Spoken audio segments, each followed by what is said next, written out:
Very good afternoon to all our viewers today. We have with us a very uh, wonderful and innovative social entrepreneur who thought through about the footwear industry. We have with us Mr. Domagoj Boljar. He's the co-founder and CEO of MIRET Eco Sneakers. He's been in this space since past 15 years, and his company has won the Global Footwear Awards and many other social entrepreneurship awards. And it is an honor to have him with us. A very good afternoon. Good afternoon. It's an honor to be here. So you have been on a very interesting journey on what was the inspiration to build up sustainable footwear, and how did it come to you? So my personal background is I studied entrepreneurship, but I studied entrepreneurship to continue on my father's business. And our father had a shoe factory and a small brand in Croatia. My brother also joined the company. He's an industrial designer, and together we wanted to help build the company our father established. And we were doing the footwear manufacturing, but also development. And after a few years, my brother had an epiphany, and he said that he saw the industry from the inside. He saw how leather is being tanned, how shoes are produced, how they are consumed, and saw that they have a huge negative eco impact, and that all the stakeholders are completely oblivious to this fact. And he said that he wants to change the industry from the inside or leave the industry completely. And I saw that his vision is really an honest one and that he's really passionate. So I wanted to help him build this vision into reality. And so I would say 7 years ago, we started on this journey to completely redefine how shoes are made and how shoes are consumed and how the industry is perceived, and to help change it. So it's been a journey from the classical footwear manufacturing to being one of the leaders in the change in fashion and in footwear industry.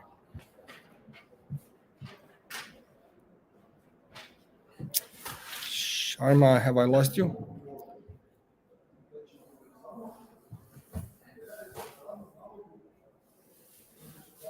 Yeah.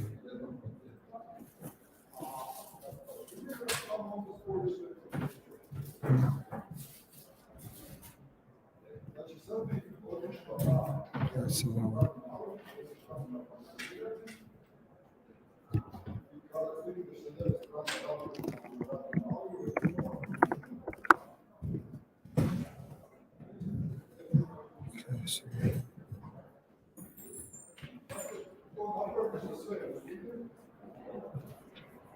sorry, Hasha, I lost you. No, no problem.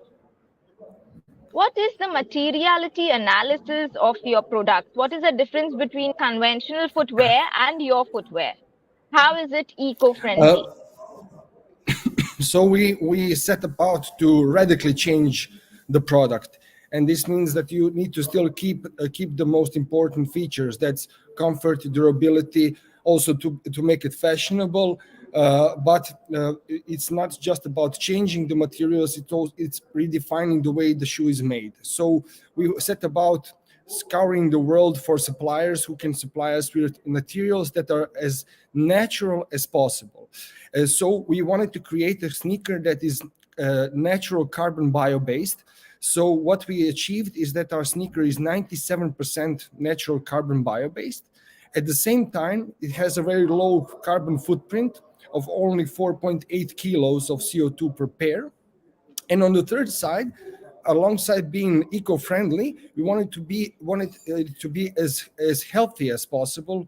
So our sneaker is the only sneaker in the world that's currently certified with Ecotex 100 standard, which means that every component is safe to human health.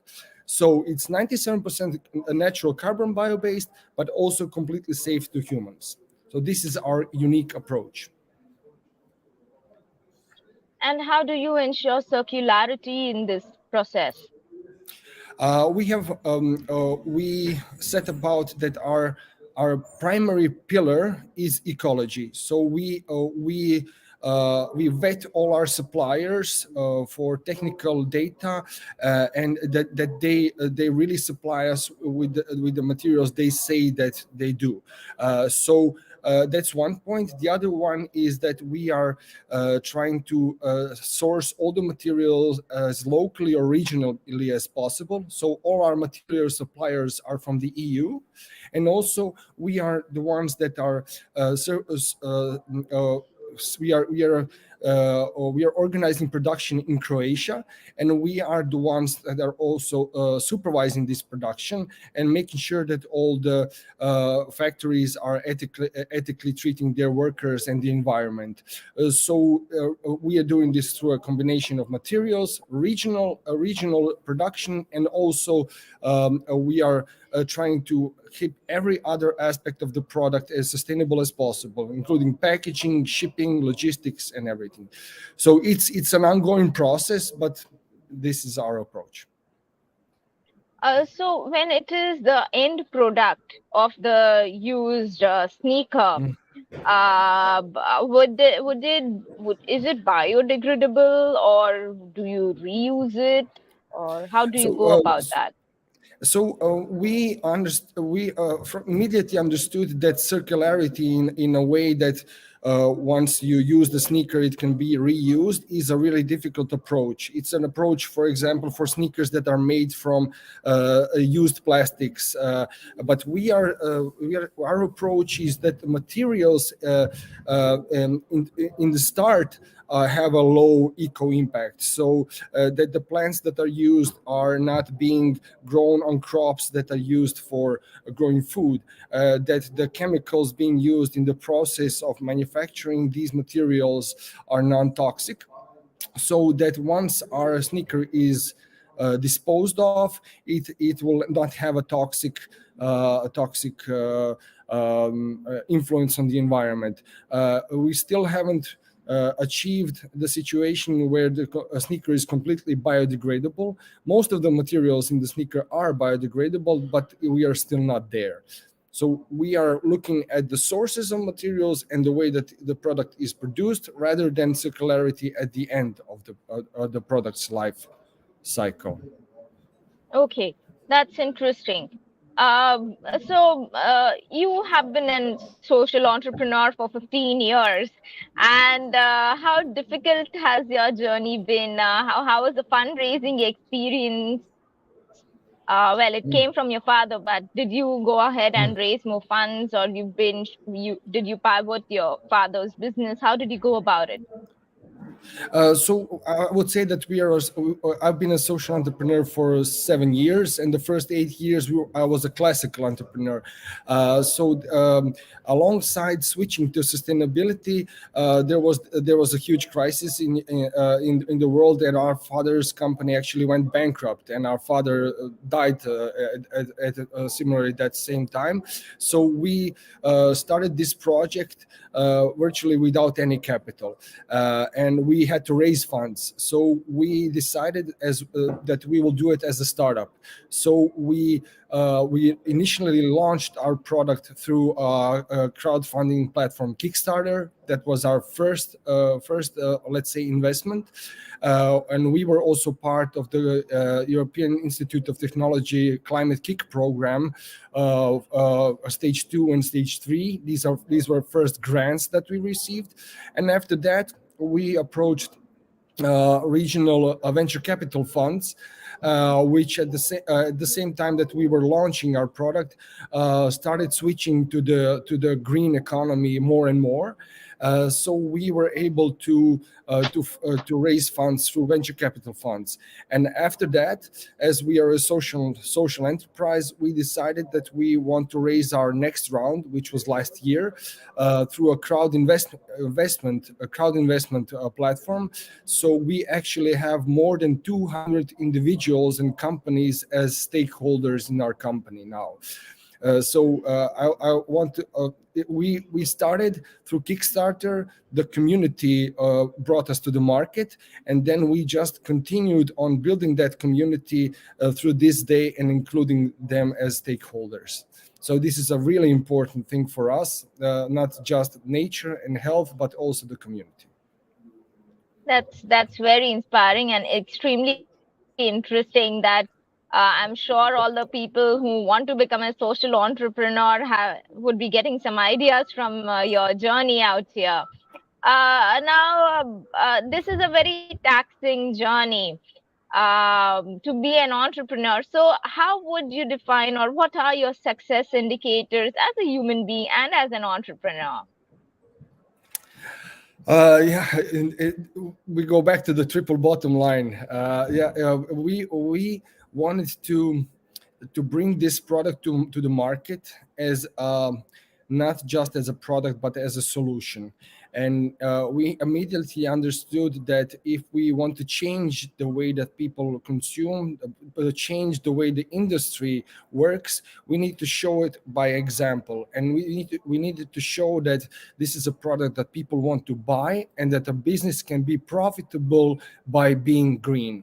So for us, the business indicators are really important. The second one is already mentioned, and that's the first and biggest pillar of our company is the ecological one. So we try to stay as close to our vision as possible, and we make all our product decisions based on the ecological component. And the third one is, of course, the society and the way that we influence people's behavior, and also the way that we influence the industry to change. And this is also a very important indicator, the change that we are seeing in the industry, and that means the material industry, the footwear producing industry, and also the retail industry. That's the most important indicator. And we see this through the emergence of other brands that are following in our footsteps, I have to say. Okay, have you been approached by any of the big brands uh, for any purposes like Nike or Adidas, or Um, any I of them haven't. approached you? We had some initial contacts last year with a major brand, but due to the turbulence in the global market, these talks have been slowed down. But yeah, initial contacts have been made, and I think most of these came from the fact that we won the Global Footwear Award in 2020 and 2022, and a lot of designers from major brands were on the juries. So we are definitely on the radar at the moment.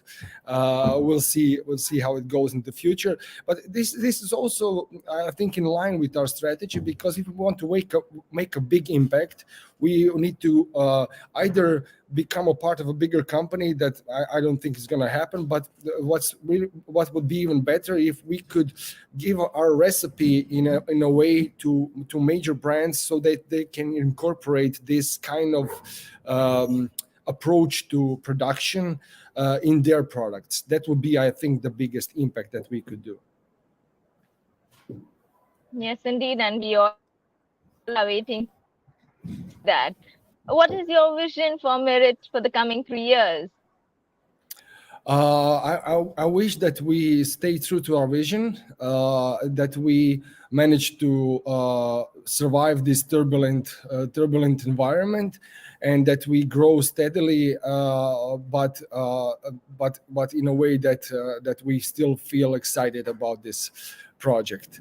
And also in the next 3 years, I want us to be able to develop the new generation of the product that's even more sustainable. So a lot of plans for the next 3 years. That's excellent. So we may see some biodegradable products in the shoes that we wear in time. Yes. Yeah. Uh, Can you repeat? Being an entrepreneur, yeah, we may see some biodegradable materials or products in the shoes that we wear, maybe in time. Yes. Great. Now, being an entrepreneur, when you started the journey, and now that you've crossed 7 years after bootstrapping, what do you think that any entrepreneur should know while they are starting the journey? And what are the knowledge gaps that you see which are present, which we as an institute could also bridge? I think there are two approaches to sustainability in physical products, and that's from, let's say, from the technical side up to the market, and the other one is from the market back to the technical side. Let me elaborate. This means that you can be a designer or a fashion brand that wants to launch a sustainable product and create it, and then you have a huge gap in the material and the production and the technical side of the product. The other approach that we had by luck is that we had a lot of technical knowledge about footwear, about production, about materials, and then we lacked the knowledge of how to bring this product to the market in a commercial way. So I think the gap, financing is there for good projects, and I think that financing is becoming less and less of a problem. I think more of the problem is bridging the gap from the technical side and from the marketing side. So for us, it's about exposure and how to market the product, and for others who have an idea but don't have the technical side, it's more about the help to connect with the technical knowledge that they need. So I also the big subject is sustainability, that is still I would say an umbrella term, and is not clearly defined, and is an area where it needs a lot of research and soul searching on a personal level, but also soul searching on a global level to see what true sustainability is and what kind of sustainability we need to pursue. And this your institute is I think a place where this knowledge can be shared, and these subjects can be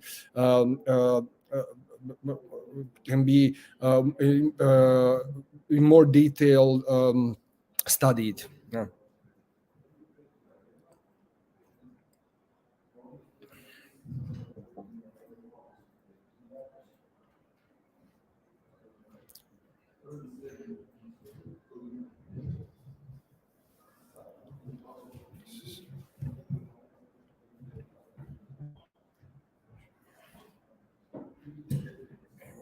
Internet katastrofa.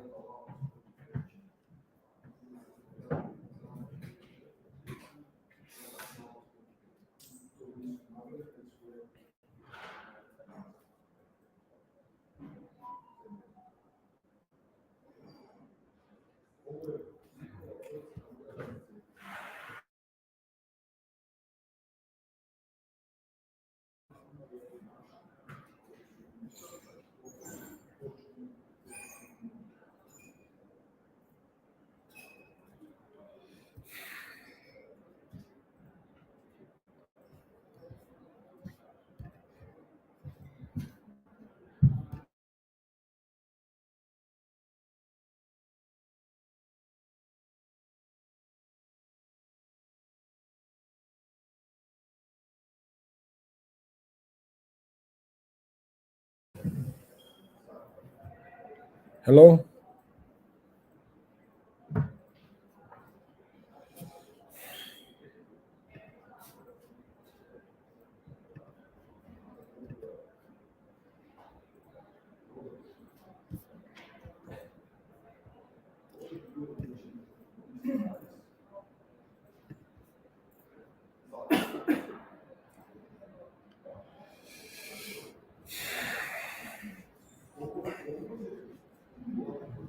Hi, I'm sorry, there was a technical glitch. Am I audible to you? What? Yeah, yeah.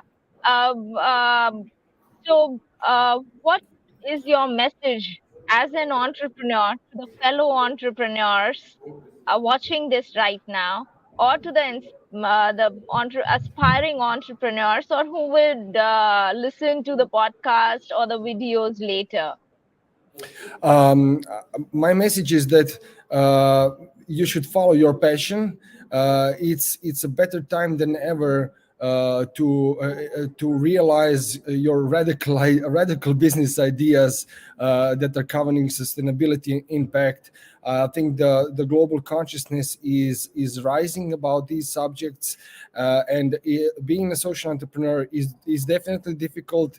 Being an entrepreneur is difficult, but if you are true to your cause, then you will build a community that will support you and help you overcome all obstacles on the way. Thank you so very much. It has been an honor and a pleasure having you today with us. And I hope that a lot of young and budding entrepreneurs would surely get inspired with your story. Thank you, Harsha. And It's been a pleasure. we wish you all the best. I wish all the best to you too. Thank you.